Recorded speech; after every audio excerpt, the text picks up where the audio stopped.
Eu estava ali, parada na frente do caixão do Ricardo, quando a porta do velório se abriu com um estrondo. Era 26 de outubro, 14 horas em ponto, e todo mundo virou para ver quem tinha a coragem de entrar daquele jeito num momento desses. Minha irmã Patrícia entrou arrastando uma criança pela mão, um menino de uns 3 anos, e vinha com uma pasta marrom debaixo do braço. O salto dela batendo no chão fazia um barulho que cortava o silêncio do velório. Gente, eu juro que quando eu vi a cara dela, eu já sabia. Já sabia que ia ser um show de horrores, porque a Patrícia é minha irmã, mas ela sempre foi aquele tipo de pessoa que só aparece quando quer alguma coisa. No casamento dela com o Marcelo, há 5 anos, ela nem me convidou. No aniversário de 40 anos do nosso pai, ela sumiu. E agora, no velório do meu marido, ela aparece toda produzida com um vestido preto justo, maquiagem perfeita, cabelo escovado. Ela parou bem no meio do salão, na frente de todo mundo. Tinha umas 50 pessoas ali. A família toda do Ricardo, os colegas de trabalho dele, os vizinhos, minha sogra, Dona Vera, sentada na primeira fileira com o lenço na mão. E a Patrícia foi bem lá na frente, puxou o menino e falou alto, bem alto mesmo. Marina, precisamos conversar. É sobre o Miguel. Ela apontou para a criança. Ele é filho do Ricardo. Pronto. A bomba estava lançada. Eu ouvi a Dona Vera soltar um grito abafado. A cunhada do Ricardo, a Sílvia, tampou a boca com a mão. O padre que estava organizando as coroas de flores ficou paralisado.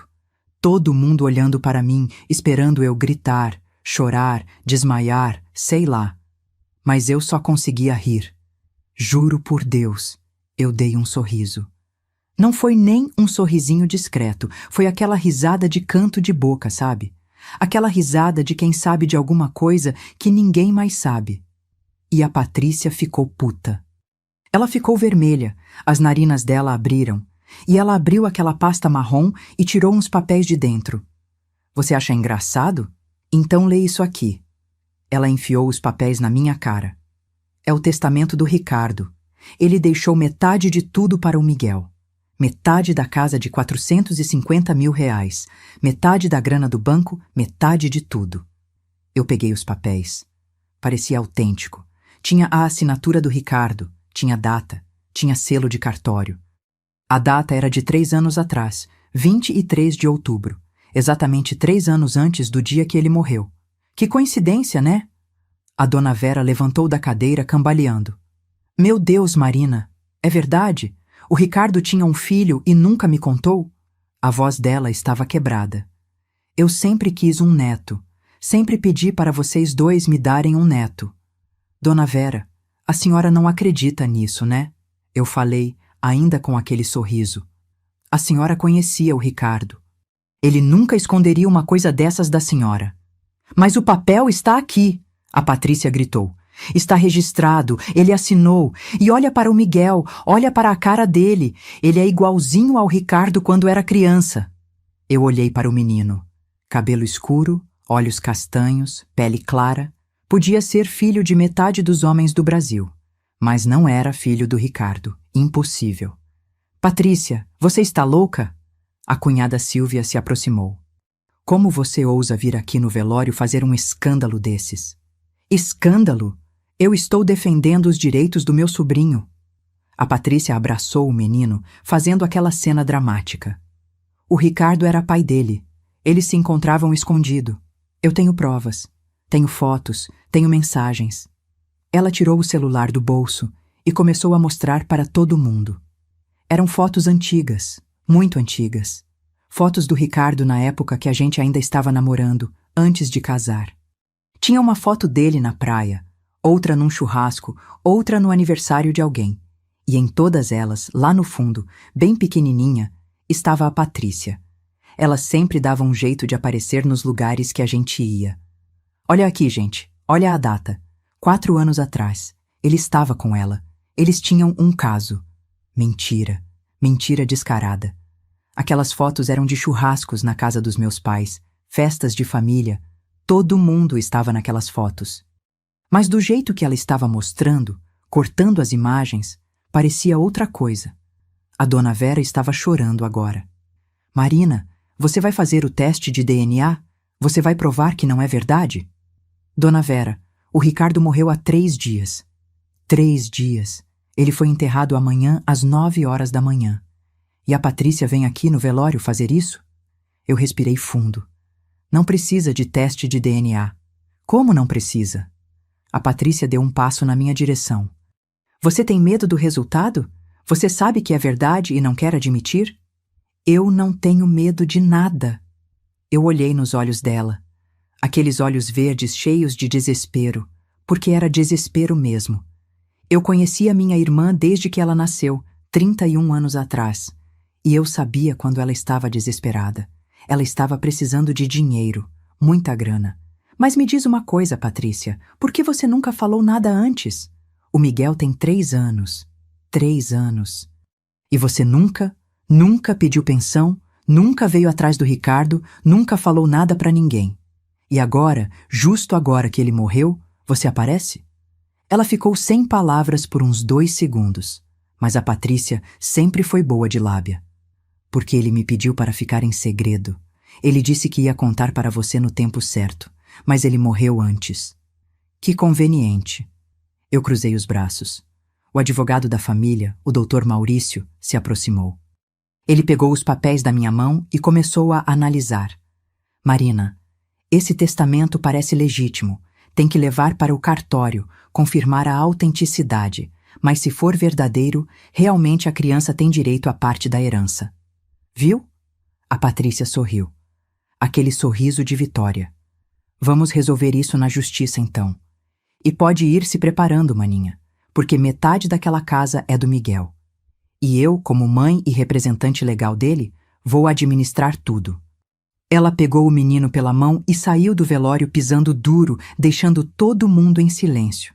A dona Vera estava soluçando. A Sílvia me olhava com pena. O Dr. Maurício estava com a cara fechada, analisando o testamento, e eu continuava ali, de pé, com aquele sorriso no rosto.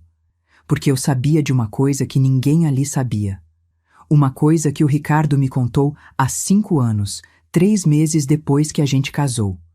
Uma coisa que ele fez e não contou para mais ninguém, nem para a própria mãe.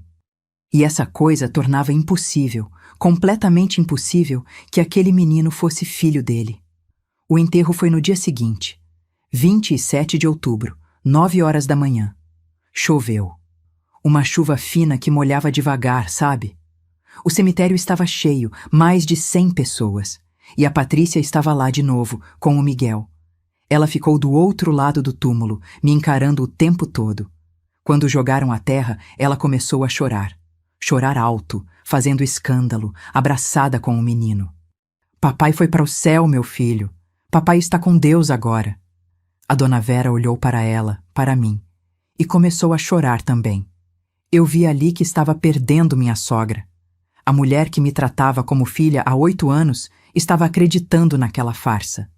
Quando todo mundo foi embora, eu fiquei ali sozinha na frente da lápide. Ainda nem tinha colocado a placa com o nome dele. Ricardo Henrique Almeida, 36 anos. Morto num acidente idiota na Marginal Pinheiros, um caminhão que perdeu o freio e bateu no carro dele. Amor, você me deixou numa situação complicada, viu?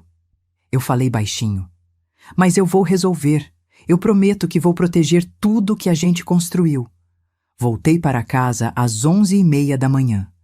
A casa que a gente comprou há 2 anos, 450 mil reais, parcelado em 20 anos. 3 quartos, 2 suítes, garagem para 2 carros, nosso sonho. E agora a Patrícia queria metade. Eu nem tinha tirado a roupa preta quando o telefone tocou. 8 da manhã do dia seguinte.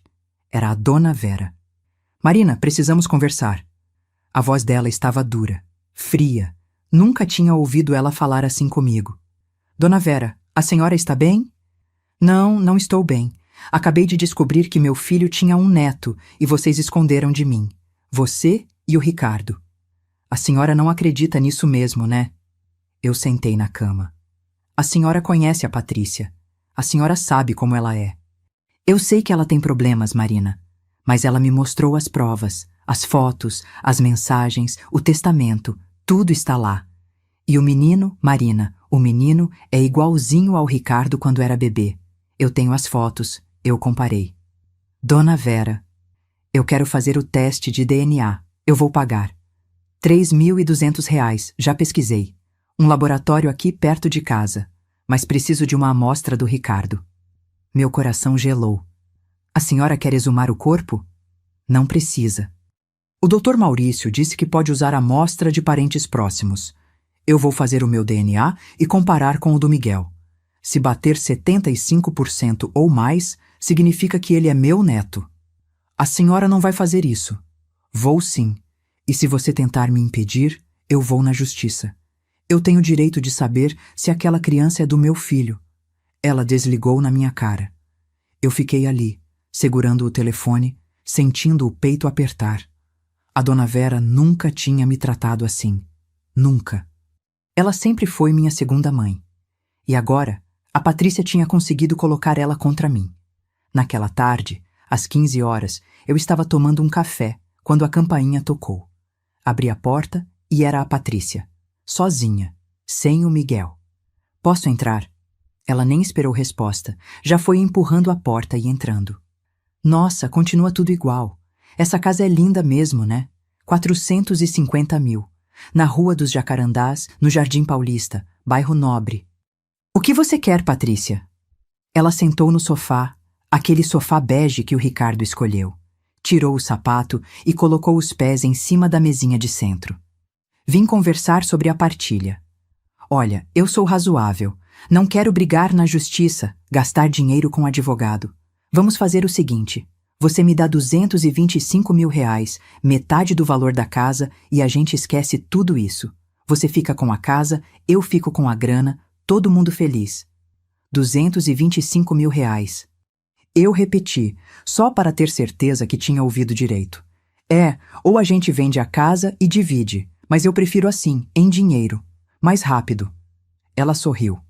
Você tem 15 dias para arranjar a grana. Se não, eu entro com o processo e aí vai ficar mais caro. Advogado, custas judiciais, essas coisas. Você está louca? De onde eu vou tirar R$ 225 mil em 15 dias? Não sei, não é problema meu. Pega empréstimo, vende alguma coisa, sei lá. Você sempre foi a certinha, a organizada. Dá um jeito.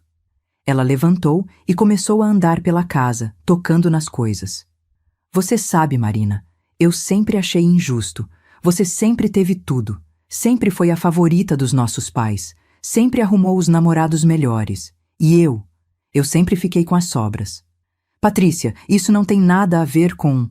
Tem sim. Ela virou para mim e eu vi nos olhos dela aquele brilho. Raiva, inveja pura. Você ficou com o Ricardo, o cara perfeito. Rico, bonito, trabalhador. E eu? Eu fiquei com o Marcelo, aquele bêbado que me largou grávida. Mas agora as coisas vão mudar, porque o Ricardo era pai do meu filho, e metade de tudo isso é nosso. Sai da minha casa. Eu falei baixo, mas firme. Não é só sua casa, é minha também. 50% minha. Ela foi até a porta, mas antes de sair, virou e falou. E a dona Vera vai fazer o teste de DNA. Ela me ligou. Disse que vai pagar tudo. E quando der positivo, você vai ter que me pagar não só os 225 mil da casa, mas também pensão retroativa de 3 anos. Vai dar uns 80 mil reais. Calcula aí. 2 mil reais por mês, 360 meses. Não, espera. 3 anos, 36 meses. 2 mil reais. 72 mil reais. Marina, você vai me dever quase 300 mil no total. Ela saiu rindo. Eu tranquei a porta e fui para o quarto. Abri a gaveta da mesa de cabeceira do Ricardo. Lá estava tudo. Os documentos, os laudos, os exames. Tudo guardado, organizado, em pastas separadas. O Ricardo era assim, meticuloso. Peguei uma pasta azul. Abri, e ali estava o laudo que mudava tudo. Era 23 de abril, 3 meses depois do nosso casamento. A gente tinha voltado da lua de mel em Cancún havia 2 semanas. Eu estava feliz, planejando o futuro, pensando em filhos. Queria 2, um menino e uma menina. O Ricardo chegou em casa naquele dia, 6 horas da tarde, com uma cara estranha. Ele sentou no sofá da nossa primeira casa, aquele apartamento pequeno de 2 quartos na Vila Mariana, e me chamou. Amor, preciso te contar uma coisa. O que foi? Eu sentei do lado dele preocupada. Você está doente? Não, não é isso. Ou melhor, é complicado. Ele respirou fundo. Lembra que eu te contei que meu avô morreu cedo, com 45 anos? Lembro. Você disse que foi uma doença degenerativa. Era a doença de Huntington. Ele olhou para mim. É uma doença genética, degenerativa. Não tem cura. A pessoa vai perdendo os movimentos, a memória, tudo. E quem tem o gene tem 50% de chance de passar para os filhos. Eu gelei. Você tem? Eu fiz o teste. Há 2 meses, antes da gente casar. Eu não queria te contar porque eu tinha esperança que desse negativo. Ele segurou minha mão. Deu positivo. Eu tenho o gene. Meu Deus, Ricardo! Calma, deixa eu terminar. A doença só se manifesta depois dos 40, 45 anos. Eu ainda tenho tempo. Mas eu não quero passar isso para um filho. Não quero que uma criança sofra com isso. A gente pode fazer fertilização, selecionar embriões sem o gene. Eu estava desesperada, procurando soluções. Eu já decidi. Ele tirou um papel do bolso. Eu fiz vasectomia, semana passada. Aqui está o laudo. Eu peguei o papel. Laudo médico.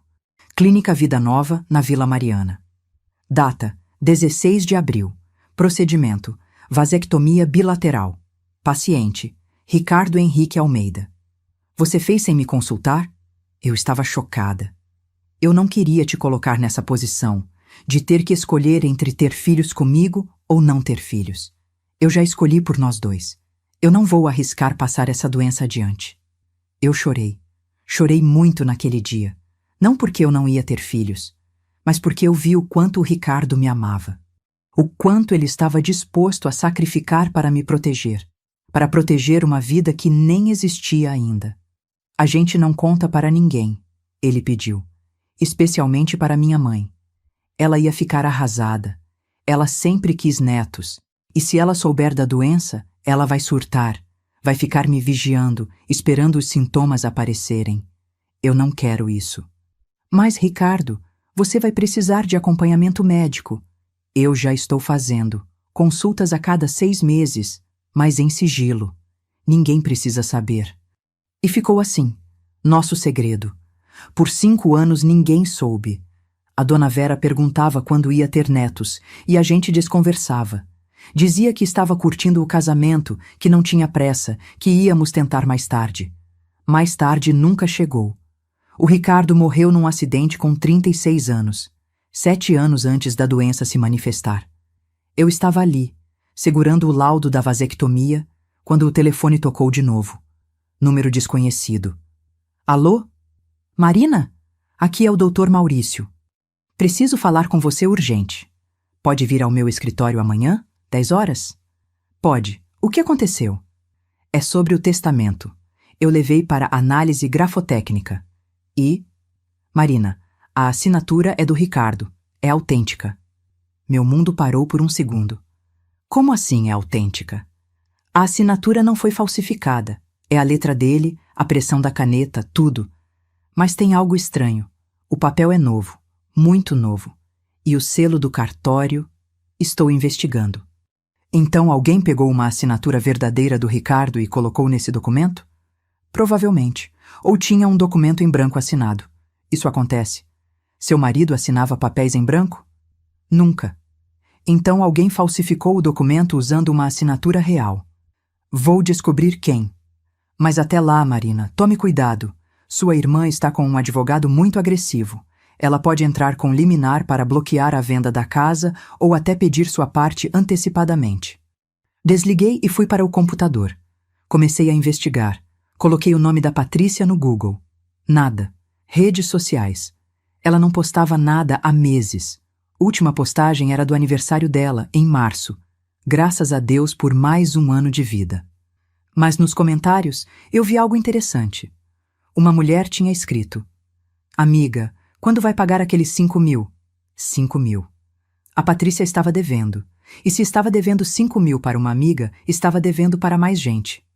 Liguei para minha prima, a Júlia. Ela era detetive particular. Trabalhava com isso há 10 anos. Júlia, preciso de um favor. Pode investigar a Patrícia para mim?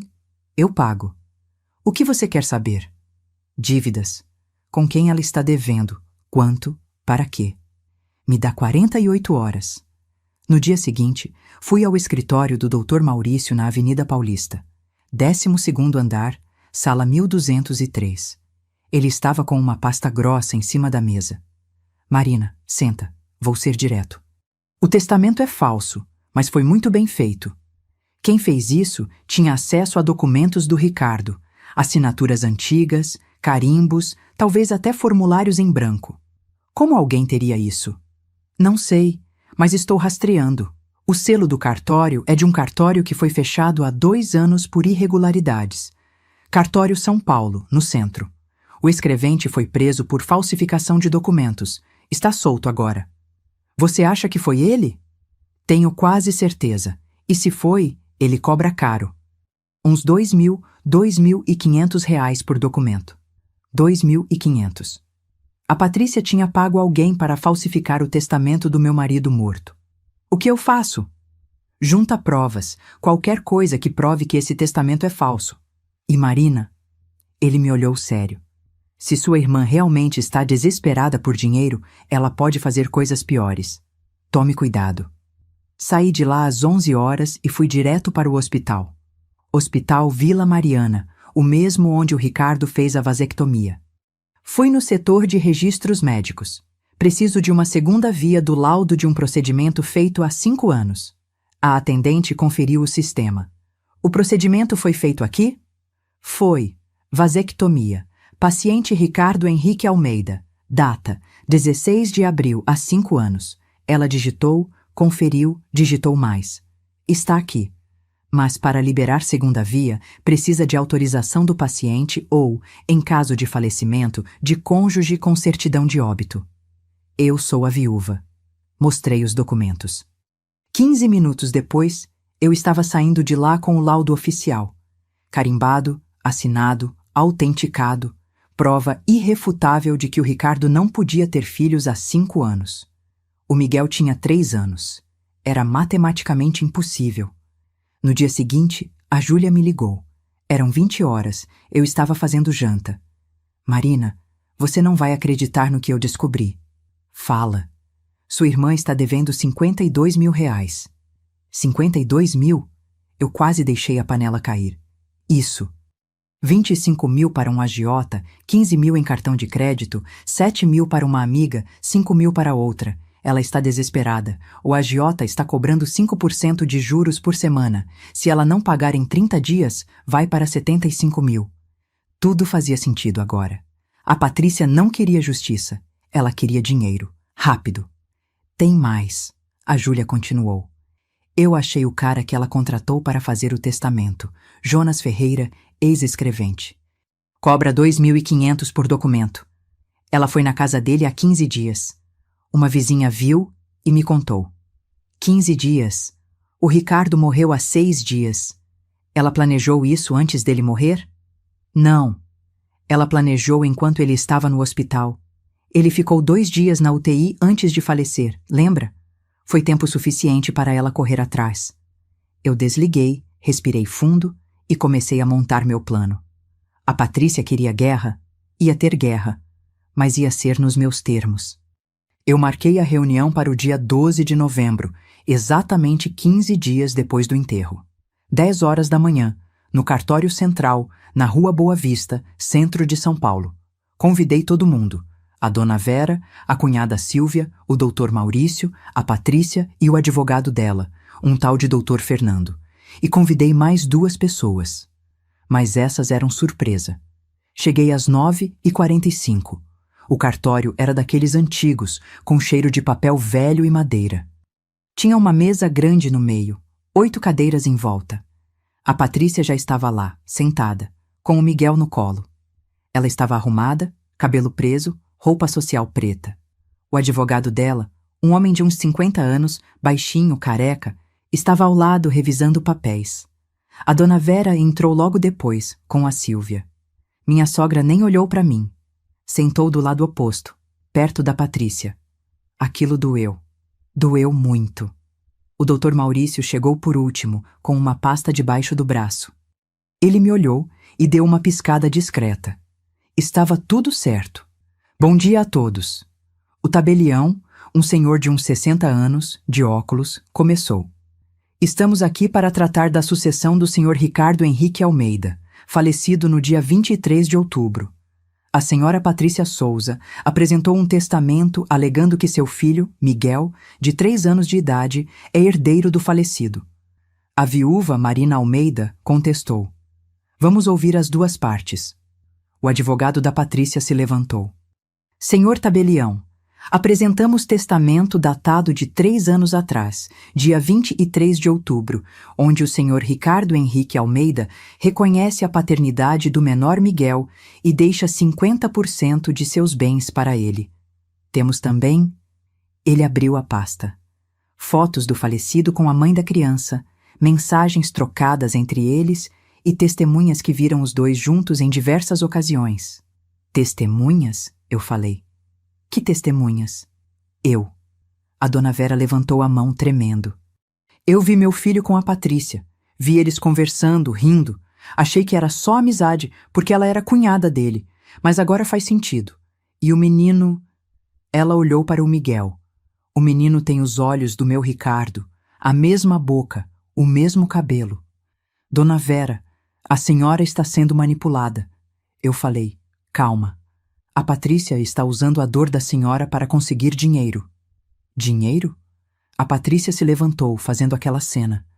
Eu não quero dinheiro. Eu quero justiça para o meu filho. Eu quero que ele tenha o que é dele por direito. Senta, Patrícia. O advogado dela puxou ela de volta para a cadeira. Senhoras, por favor. O tabelião bateu a caneta na mesa. Vamos fazer o seguinte. A senhora Patrícia aceita fazer o teste de DNA? Aceito. Ela respondeu na hora. Pode ser hoje mesmo. Não precisa de teste de DNA. Eu abri minha bolsa e tirei uma pasta. A pasta azul. Porque o Ricardo não podia ter filhos. Silêncio total. Como assim não podia? A dona Vera perguntou. O Ricardo fez vasectomia, há 5 anos, 3 meses depois do nosso casamento. Eu coloquei o laudo em cima da mesa. Aqui está o laudo médico. Hospital Vila Mariana. Data: 16 de abril. Procedimento: vasectomia bilateral. Irreversível. A dona Vera pegou o papel com a mão tremendo. Leu 1 vez, 2, 3. A cara dela foi mudando. De confusão para choque, de choque para raiva. Por que ele fez isso? Ela sussurrou. Por que meu filho fez isso sem me contar? Porque ele tinha uma doença genética, doença de Huntington, com 50% de chance de passar para os filhos. Ele não queria que nenhuma criança sofresse com isso. Eu tirei outro papel. Aqui está o laudo do teste genético. Positivo para a mutação. E aqui, tirei mais um papel. O atestado de óbito. A causa da morte foi acidente de carro, mas o médico legista anotou que o paciente tinha a doença. Ainda não tinha manifestado sintomas, mas tinha o gene. A dona Vera começou a chorar. Soluços fundos, desesperados. A Sílvia abraçou ela. Então ele nunca ia me dar um neto. Ela falava entre os soluços. Ele escolheu não ter filhos, para proteger. Exatamente. Eu olhei para a Patrícia. Ela estava branca, pálida. E o Miguel tem 3 anos. Se o Ricardo fez vasectomia há 5 anos, é impossível que ele seja o pai. Matematicamente impossível. Mas... A Patrícia gaguejou. Vasectomia pode falhar. Tem casos de... Tem. O Dr. Maurício se levantou e colocou um papel em cima da mesa. Mas nesses casos, o homem faz espermograma de controle. O Ricardo fez, anualmente, durante 5 anos. Todos deram espermatozoides 0. Infertilidade absoluta. Aqui estão os 5 laudos. 5 papéis. 5 anos. todos com o mesmo resultado: azospermia total. O advogado da Patrícia pegou os laudos, conferiu e jogou na mesa. Minha cliente não sabia dessa informação. Claro que sabia. Eu cruzei os braços, porque ela nunca esteve com o Ricardo, nunca teve caso com ele, nunca engravidou dele. Tudo foi inventado, e eu tenho provas. Fiz um sinal para a porta. Entraram as duas pessoas que eu tinha convidado. A primeira era a Júlia, minha prima detetive. A segunda era um homem de uns 35 anos, cabelo grisalho nas têmporas, terno cinza, cara de poucos amigos. "Quem é esse?" a Patrícia perguntou, e pela primeira vez eu vi medo nos olhos dela. "Esse é o Jonas Ferreira", eu falei, ex-escrevente do Cartório São Paulo, preso há 3 anos por falsificação de documentos, solto há 8 meses, e ele tem algo para contar para todo mundo aqui. O Jonas olhou para a Patrícia. "Essa mulher me procurou no dia 24 de outubro. Ofereceu R$ 2.500 para eu fazer um testamento falso. Ela tinha uma assinatura original do Ricardo Henrique Almeida, de um contrato antigo de trabalho. Eu escaneei a assinatura, coloquei no documento, usei um selo falso do meu antigo cartório. Ela pagou metade adiantado, 1.250. Ia pagar o resto depois que recebesse a herança." "Você está mentindo!" a Patrícia gritou. "Eu nunca vi esse homem na minha vida." "Não?" A Júlia colocou um celular na mesa. "Então explica isso." Era uma foto. Patrícia entrando num prédio no Brás. Data e hora no canto. 24 de outubro, 16 horas e 32 minutos. 6 horas depois do enterro. "Isso não prova nada." O advogado dela tentou defender. "Prova sim." O Dr. Maurício colocou outro papel na mesa. "Porque eu consegui o registro de transferência bancária.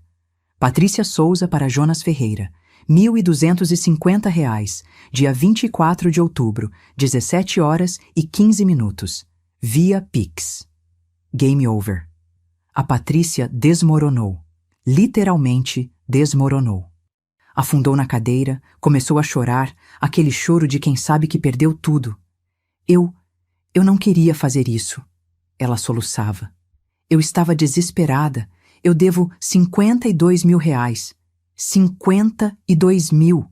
O agiota ia me matar. Ia pegar o Miguel. Eu não tinha escolha."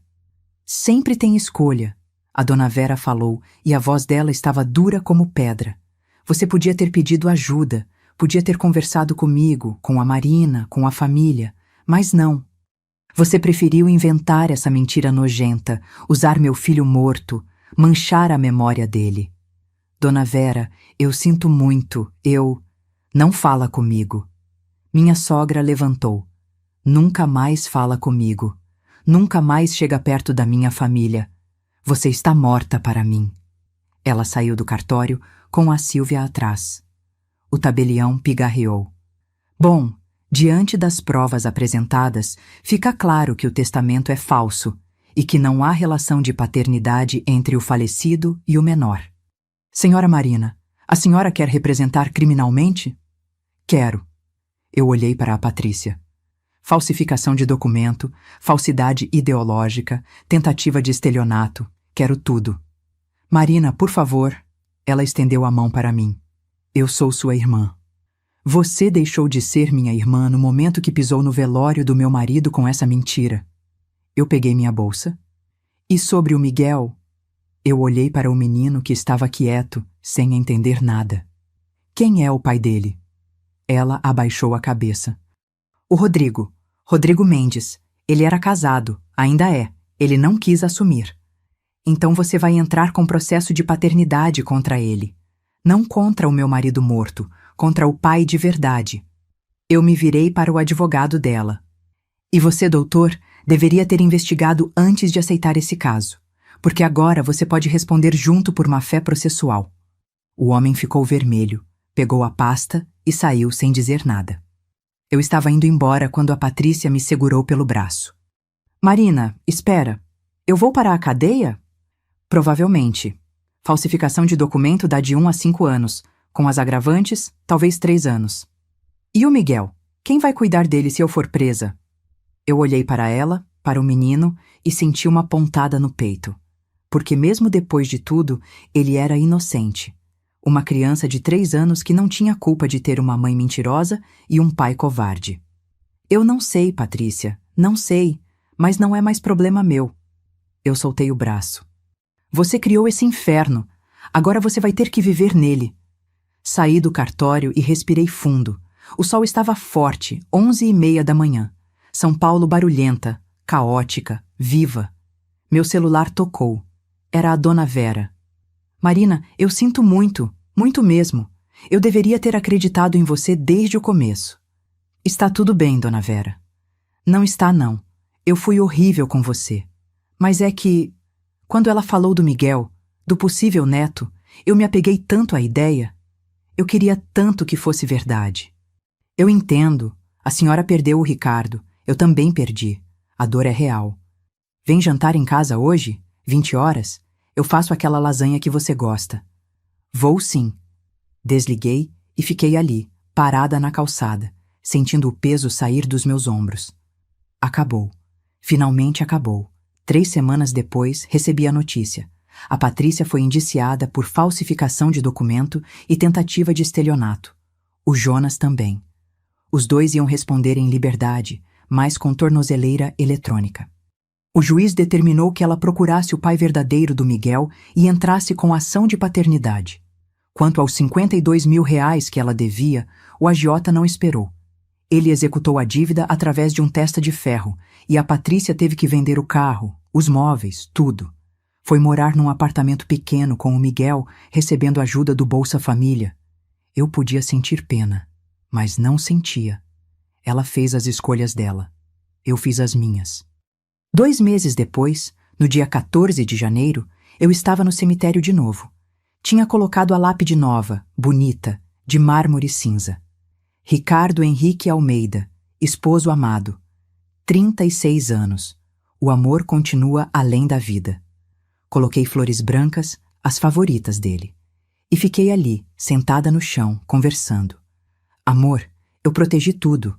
A casa, a memória, tudo que a gente construiu. A Patrícia tentou destruir, mas não conseguiu. Porque você me deixou preparada. Me deixou todas as provas, todos os documentos. Você sabia que um dia eu ia precisar deles. O vento bateu no meu rosto. Era quente, cheiro de chuva chegando. E sobre o segredo, eu entendi por que você não contou para sua mãe. Por que você quis proteger ela. Mas agora ela sabe. E ela entendeu. Ela até me disse que você foi corajoso, que a decisão que você tomou foi de amor, não de covardia. Levantei, limpei a saia. Eu vou seguir em frente, tá? Vou viver. Vou ser feliz. Porque eu sei que é isso que você queria. Mas nunca, nunca vou esquecer você. Saí do cemitério com o coração mais leve. E ali, naquele momento, eu aprendi uma coisa. Vingança não é sobre destruir quem te machucou. Vingança é sobre proteger o que você ama, mesmo quando a pessoa que você ama não está mais aqui. E eu protegi. Protegi até o fim.